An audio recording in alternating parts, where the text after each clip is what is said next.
Hi, welcome to Healing Broken Trust. We're Brad and Morgan Robinson, and today we are talking about the process of repairing trust, and we just want to jump right in. So Brad, let's talk to them about repairing trust. Yeah, there's a pattern that researchers have identified, or a process that researchers have identified that helps couples repair trust.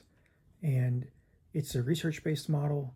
It explains why just apologizing often doesn't do the work, the deeper work that people need to build trust. And the big idea is that trust repair is not a one-time, trust repair is not a one-person project. It's not just up to one person to rebuild trust. It's actually a two-way back and forth process between two people. That's what they discovered. And like we've talked about before, there's research on what they call the victim-perpetrator dynamic. One person gets wronged, the other person did the offense, but it's up to both people to repair trust. So on one side is the person who was hurt and whose trust was violated. In the research, they call this the trustor. We're just going to we're going to use our normal language around that instead of saying trustor. But it's the person who was, so on one side is the person who was hurt and whose trust was violated. And then on the other side, Morgan, is the trustee. That's the person who caused the damage or is accused of causing it. So you have the trustor, the person who was injured, whose trust was violated, and then you have the other person, obviously, who caused the damage, or is, at the very least has been accused of causing that damage. And what this model says, this process says, is that it says something really important. Trust gets rebuilt when the person who caused the damage or is accused of causing it makes efforts to prove they're trustworthy that outweigh the injured person's hurt. That outweigh the injured person's hurt and their natural drive to protect themselves. So that's really important. And that right there is where a lot of breakdown happens. Is, okay, you've broken my trust, but your efforts aren't outweighing my fear of getting hurt again. Your efforts are not outweighing the hurt that has happened to me. And when we can't even get past that level, we're not going to get it where we need to go, because I'm hurt and injured and you're not putting in the effort that tells me I'm safe enough yet. I'm scared. I don't know what's going to happen, and I'm not seeing the kind of effort I need that you're willing to do whatever it takes. That tells me, okay, I can relax with you. I don't have to be careful. So in other words, after a breach, the person who's hurt isn't neutral. Their mind and their body are often saying, don't be vulnerable again until you have a reason to be safe, until you have a reason to be vulnerable with this person. So there's resistance, and they're not trying to be difficult, but that resistance that they have is self-protection. Right. Great. So that's why there's really got to be both people coming together to build and rebuild the trust. Not to put the onus on the person who's been hurt. That's not the idea. It's really more about that person being aware of their pain and their hurt, so that they can respond to the efforts of the person who violated the trust. Is that pretty fair to say? I think so. Yeah, I would say that's a fair. Good, accurate assessment. Yeah. So there were 3 questions, right? 3 big questions that were addressed. Yeah. So what they say is that that repairing trust moves through 3 big questions. You can kind of think of this as stages, and which stage you're in determines what kind of repair actually works. So that's really important. So sometimes there's different tools in our tool belt that we can use, but depending on which stage we're in the repair process determines what actually will stick and will land and be effective. So the first question that people have is, did you do it? That's the most basic question. Yeah. Did you do it? Are you guilty or not? That's basically what they're asking. So this is the stage where the person who was hurt is trying to figure out what is true. So, did you sleep with them or not? Was this an emotional or physical affair? How long did this go on? We're kind of that level where people get caught in those questions. So if the person who's accused can convincingly show that they're innocent, or that the event didn't happen the way it's being interpreted, repair is quote unquote easier, because it removes the foundation of mistrust. Like, did you have an affair? Did you not? And honestly, once you kind of get into that realm of like, I'm abandoned, I'm hurt, you betrayed me, there's a real trauma there.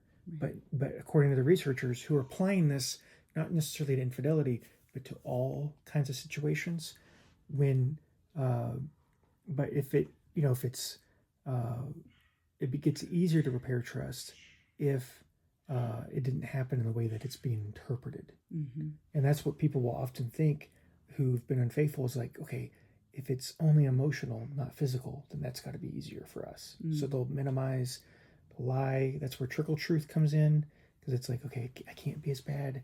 I got to kind of water it down, that kind of thing. But ultimately, that ends up hurting trust long term because they're denying and they're lying. Yeah. And what people need who've been betrayed is like, I just need the whole truth. I just need the whole story. That kind of thing. Yeah. So not dismissing, not minimizing, not lying, so to speak, to make it feel less bad, because it's all bad anyways. So might as well just get it out there. Yeah, exactly. And Morgan, here's a key point, and this often gets overlooked. If the person who was hurt is still stuck on, did you do it?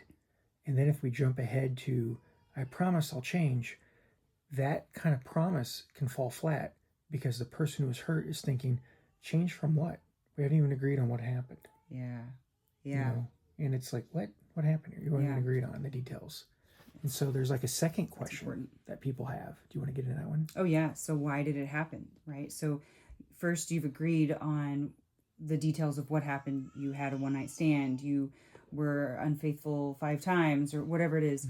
And it looked like this. Once that's been agreed upon, the second question then becomes, well, why did it happen? What led to this? If it's clear the trustee or the person accused did it, the next question, was this because of you or because of the situation, right? So now they're trying to make up and understand, why it happened. And so it's where people argue about the cause. The trustor, according to the research, the person who was hurt is asking, does this reveal something about your character and your choices, or was this driven by pressures, context, or a breakdown in judgment? So I think it's important what you're saying, Morgan, because the person who's injured, they're asking why. Right. And literally everybody who's been betrayed is asking the same thing, like, why? What is the cause of this? Is it your character? Is it your choices? What was going on? Was it pressure? What was the context around this? And, sometimes people who've been betrayed blame themselves. Sometimes they don't, but they're looking for a reason. And ironically, people blaming themselves for this helps them actually feel in some ways empowered after a trauma. Because it's like, if I know the reason for this, and if it's me, then I'm in control. I'm more in control of it. Yeah. And I'm not saying that to blame somebody for being betrayed, like, oh, you did it or it's your fault. I'm just explaining how it's normal for people to wonder, why did this happen? Right. And if they can't find a cause, they'll blame themselves. Even if they do have a cause, they'll still blame themselves, because it doesn't mean it's true. It's just a defense mechanism to try to take some degree of control over this. Right. And at this stage, Morgan, the person who caused the damage often tries to explain, well, here was what was happening. I was overwhelmed. I wasn't thinking clearly. They'll blame it on circumstances. They'll provide justifications for it. But the person who's hurt, what they're here is more excuse making. Yeah, what they hear, Yeah, and that really is a huge breakdown, especially when we get into the area of apologies, or we get into the area of just letting the person who was injured talk about their feelings around it. People will quickly try to explain themselves, thinking that, well, if you understood where I'm coming from and you understood my thought process around this, then you could, at that point, you wouldn't feel bad because you would understand the real reason behind it. Or it would take a target off my back. Yeah, take a target off my back. So. But it comes across as defensiveness. It comes across as counterattacking, maybe even blaming. We just get into a negative cycle around it. Yeah. And it weakens the trust rebuilding process. So the person who's been hurt, when we hear things like, well, here was what was happening, so you have some context, or I was overwhelmed, I wasn't thinking clearly. When that happens, people will feel like they're just hearing excuses. So this stage is delicate. Explanations can help if they build clarity and the person is taking ownership as they do it, but they often backfire if they sound like they're dodging responsibility, which is usually what happens, to be honest. I would say, 5% of couples get that right, where the person who's unfaithful isn't dodging responsibility. They take ownership. And part of that's, there's intense shame. They remember the event differently. They have some of those things that we've talked about before. Yeah, absolutely. And so the third question, do you want to jump into it or do you want me to do it? You go ahead. Okay, so that third question would be, well, can you change, right? It's very important. Can you change? So if it's accepted that the violation reflects on the trustee, right, the person who caused the damage, then the big question becomes, is this fixable? Is this who you are? Or is this something that you can change from or we can change from? And this is where trust repair becomes about the future. We're looking towards the future and us together, potentially staying together and working this out. And so the person who was hurt is basically asking, can I believe this won't happen again? Is there a real correction happening, or am I, signing up for a repeat harm? Are you going to do this again? Is this going to be a pattern? Is this going to be who you are? Exactly. Yeah. And that's really important. Yeah. Like that question of, can you change? Mm-hmm. So we go from, did you do it? Like yes or no, did you do it? It's kind of black or white, to why did it happen? And then ultimately, can you change? Mm-hmm. And what's interesting, Morgan, is that usually people who've broken trust ask themselves the same questions. They're not asking, did I do it? They know if they did it or not. Usually. Yeah, unless they're like blackout drunk or something. Mm-hmm. But they are asking, why did I do this? And can I change? Mm-hmm. Like most people are good. If they've broken trust, they don't want to do it again. Right. Like even if they're really mad at their spouse, like they felt like it was justified, that kind of thing. As some of that kind of wears off, some of that anger wears off, and some of those justifications wear off that we've talked about already, they are wondering, like, I don't want to do this. Mm-hmm. Can I change? Like I want to be a good person. I want to live by my values. Like, why did I do this? I want to have true love. Yeah, I want to have true love. Real connection. Yeah, they don't want to be the kind of the villain in their own love story. Right. And so what you're saying is important. At this stage, what matters most isn't just words. So there's the question of, can you change? And usually there's promises. Yes, I can. I won't ever do it again. That kind of thing. But what rebuilds trust is evidence over time. Mm-hmm. Things like changes in behavior, transparency, accountability, putting safeguards in place, boundaries in place, and then just having consistency from the person who caused the damage. A breakdown that occurs here is when the person who broke trust is arguing about the kind of boundaries that are in place. Right. They're like, I don't want this kind of boundary put on me. I can't do that. That's too much. You're asking too much of me. That kind of thing. And part of what needs to happen is, they got to just keep showing, I'm willing to do whatever it takes. I can change. I'm willing to do whatever it takes. But they got to do it in the key result areas. And the two biggest areas to prevent future infidelity are going to be having healthy boundaries in place, because negative boundaries, or poor boundaries, give rise to opportunity. A lot of the people who stray usually have poor boundaries. That's right. They share things that belong in the marriage with others. They can have people-pleasing tendencies, people who get drunk or are on drugs. Those are poor boundaries just because you're high. But the other area is they got to do what's called proximity seeking, meaning they got to learn to lean on their spouse emotionally when they're struggling. And what they normally do is they tend to bottle things up and they don't lean on their spouse emotionally. So if we can kind of get really good at both of those, like boundaries, and then leaning on our spouse emotionally, we're going to be more likely to be faithful in the future. Mm-hmm. And what's ironic about that is that a lot of people who stray don't feel like, yeah, I can lean on you emotionally. I just broke your trust. I hurt you. I betrayed you. So now they have a better reason for not being vulnerable and not doing proximity seeking. So they have a better reason for doing it. Mm-hmm. But the irony is that they're still engaged in the same behavior that made them vulnerable to an affair to begin with. Yeah.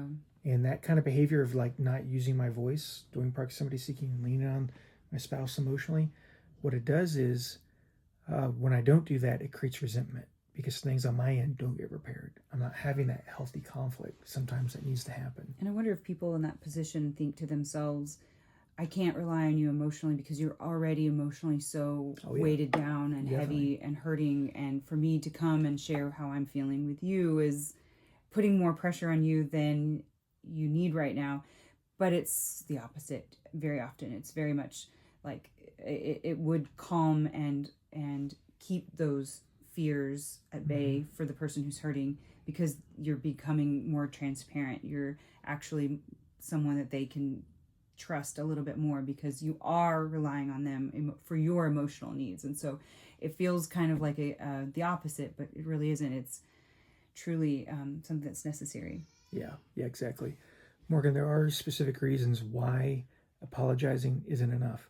Now, again, this model of trust for building isn't necessarily talking about infidelity. It's talking about kind of relationships in general, but we can learn from it. There's still insights we can glean. And one of the things they say in this research in this model is that apologizing is often too simple. And I would say, yeah, absolutely. In cases of infidelity, it's often too simple. That's why it doesn't work. And because this is too complex of an injury. When an apology is happening apologies are usually reserved more for that level 3 where can you change? Usually apologies work better there, because there the person what apologies are saying is that I'm taking responsibility and I'm changing. This isn't going to happen again. Kind of like we talked about before, where apologies are like an explicit promise, like I'm not going to do this again. Like when somebody apologizes and says I'm sorry, basically they're kind of saying I'm not going to do this again. And that's usually kind of reserved more for that level 3, can you change? So that's why the apologies are more effective in that area, not necessarily when we're explaining why it happened.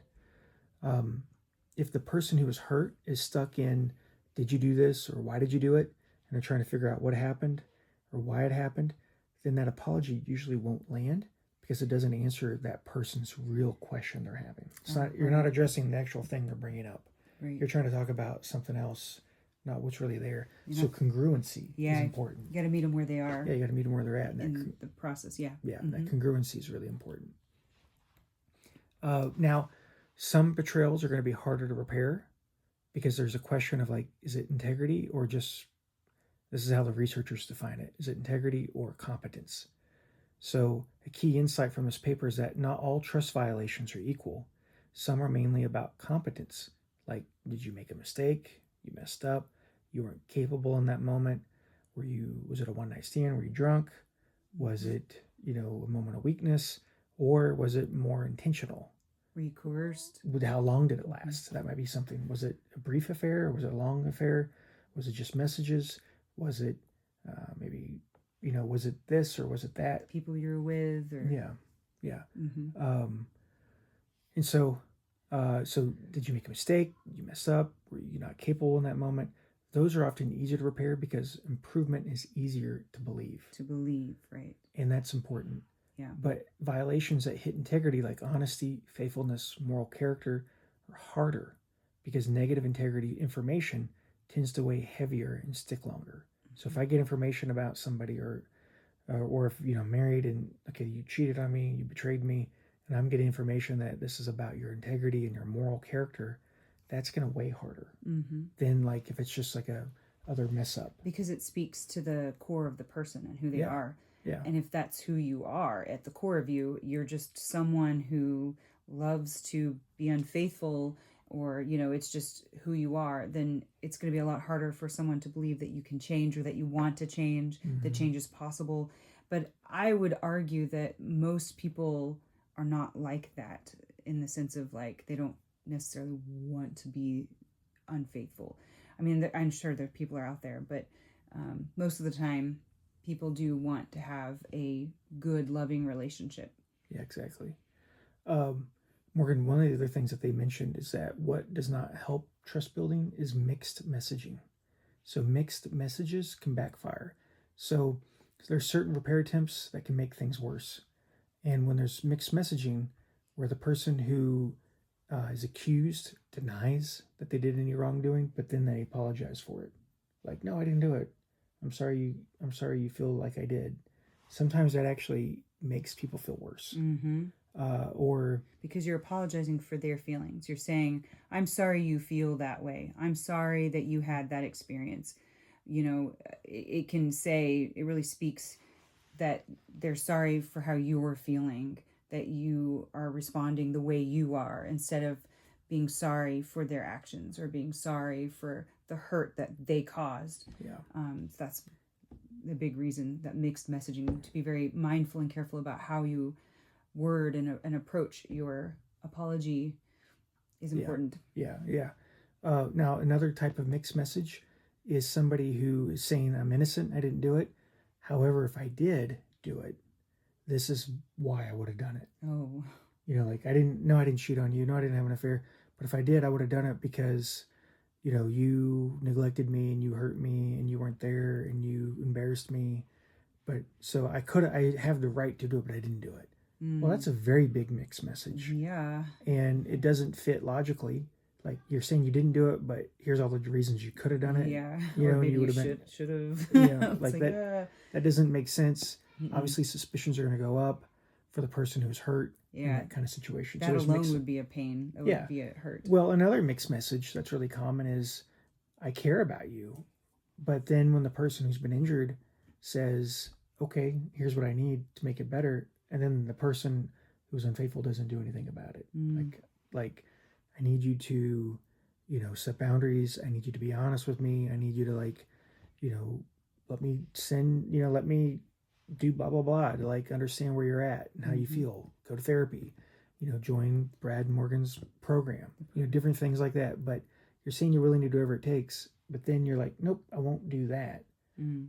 That's a mixed message. Right. I won't go to therapy. I won't get help. I won't do this. I won't do this. And that just sends mixed messages. Now, there is patterns that people can get into, like we've already talked about. The model that we're talking about says that trust repair doesn't only end in quote unquote fixed or not fixed. It can settle into patterns. Sometimes both people push hard, where the person who caused the damage pushes for trust and the person who's hurt pushes back, and then they get escalated into conflict. That it creates escalation and constant conflict when that happens. You also see the reverse. The person who's hurt is like, no, you're going to do this. You're going to be accountable. You're going to do this need. You're going to meet that. And then the other person gets their back against the wall and kind of fights back, or gets kind of rebellious, so to speak. I'm not going to comply, that kind of thing. And the person who caused the damage, sometimes the person who caused the damage, if they don't put in the effort, and then the person who was hurt becomes even more sure they can't trust, you get mistrust confirmation, where suspicion hardens. That's a fancy way of saying, basically, I need you to do X, Y, Z for me because I don't trust you. And I asked for it to be done, and then you don't do it. It actually confirms I can't trust you. Yeah. I need you to put this boundary into place. I need you to be honest. I need you to choose me. I need you to work hard at this. But then you don't do it. I need those things from you because I don't trust you. But if you don't do it, it actually confirms, yeah, I shouldn't trust you. Right. And that's really hard and sad. Yeah, it is. And it's interesting because I often wonder why people would push back, when their spouse is wanting them to do X, Y, or Z to rebuild trust, and they don't do it. And I usually see that they don't know how to do it, and they don't know how to break out of the patterns, and they just really need someone to show them. Well, Morgan, yeah, and now I'm speaking generally. Part of why people don't do the work who've been unfaithful is, like we talked about earlier, intentionality. Was this act intentional or not? And when people do an act that they know is wrong, intentionally do it, and they know it's wrong, and they know people are going to get hurt when they find out, usually they have less remorse after the fact. They have less guilt about the act, at least immediately after it's discovered. That doesn't mean it's going to be that way forever. But when people have that lack of remorse and not any real guilt about it, they're going to struggle to comply with the wounded partner's wishes. Right. They're going to be like, why? Right. No, I'm not going to do that. Because part of this like we've talked about in our podcast, you have to address the underlying negative cycle that's there. Because if we don't address the negative cycle that we're in, we're healing with a negative cycle. And all of these things that we're talking about today that are like mismatches are all examples of trying to heal with a negative cycle. Right. And part of what we have created with our program is we help you get out of your negative cycle so you can actually heal. Otherwise, you're healing with the cycle that was in place most likely when this was created. I had a couple recently, and they were talking about their negative cycle, and they're like, yeah, we've had this negative cycle for 30 years. And then trust is broken, there's an affair, and now they're trying to heal from an affair with that same pattern. And sometimes people will temporarily get better after an affair gets discovered, but then that power of the pattern that they've been in, the habits, the bad habits that they've had, begin to like suppress their good intentions and good efforts, and they just get stuck in this. It's a mess. So here's what you can do with this information. One practical takeaway you can take from this is, which of these 3 questions are we actually fighting about? Is it, did you do it? We're probably past that. Some of you may be kind of there. Sometimes people listen to our podcast because they suspect somebody has been unfaithful, but maybe we're kind of past that. Like, I know because I caught them red-handed. I've seen the text messages. I have proof. So maybe we're past, did you do it? But then there's also the question of, why did it happen? We go really deep in our program on why an affair happened. Like, we talk about like the 10 characteristics that the average person who has who strays. We go deep into that, which is really eye-opening. And when people see that, like, oh my gosh, I have these characteristics, and probably about 90% of people would say, yeah, I have all 10 of these. When people see that they have those characteristics, they are motivated to change because they don't want to be the same person. They're motivated to be a healer. They're motivated to change who they are because they're like, crap, this didn't happen in a vacuum. Like, I have real things I got to change about myself. And then go ahead. The beautiful thing about that is it is changeable. There is hope, which, you know, a lot of people, they get stuck thinking, oh no, you know, they get stuck in that can't you change mode, right? Which is the next one. That, you know, oh gosh, this is who I am. I can't change who I am. I just have these desires and things like that. But that's not reality. Reality is that change is the only thing that's inevitable in life, right? We're all changing. We're getting older. We're everything. So this can change. You can change, and life can be better because of your self-improvement. So did you do it, that phase? Why did it happen? And then can you change? And Morgan, the best repair attempts really depend on which question you're answering. Because you want to be congruent with why, you know, with where you're at. Like, sometimes you don't want to have those repair mismatches. The biggest repair mismatch is what we started with this morning. It's this idea of like, the person who's been injured, they have a real concern on, is this going to happen again? Everything we've said today, like, can I trust you? Do I mean anything to you? Do I matter to you? They're scared of trusting, and they need the person who hurt them. They need the unfaithful party's efforts to outweigh their fears. So if you think about it on a scale, they need the unfaithful party's efforts to outweigh on a scale to override their objections, so that they can really heal. Because if they don't sense that the person who's been unfaithful is willing to do whatever it takes, they're like, this is going to happen again. Like, you know, like, is it true that once a cheater, always a cheater? Is this going to happen in our case? I don't see you trying. I don't see the effort happening. And so they need to see that kind of effort. And then part of it too is like, they need to see you growing in the right areas. So part of what we did at Healing Broken Trust is we created a comprehensive program that helps us as a couple, but also helps both partners and their individual needs to heal from this and to really not have this happen again. So if you're interested in that, please call our office. We would love to talk with you and see if you're a right fit for our program. Thank you for joining us today. And you can also reach out to us at healingbrokentrust.com. That's healingbrokentrust.com. And we'd love to partner with you and help you to heal in whatever relationship that you are in. You can absolutely have a beautiful marriage. All right. Thanks, guys. Thank you. If you if we would love it if you're able to like and subscribe if this has been helpful for you. Yeah, so I'd love to see you guys address identity collapse, splitting, eraser as it relates to infidelity. Yeah, there's that's really important because identity is related to memory, and if we part of the betrayed, their identity, how they view these things gets wrapped up in that, and how our identity also shapes what we remember.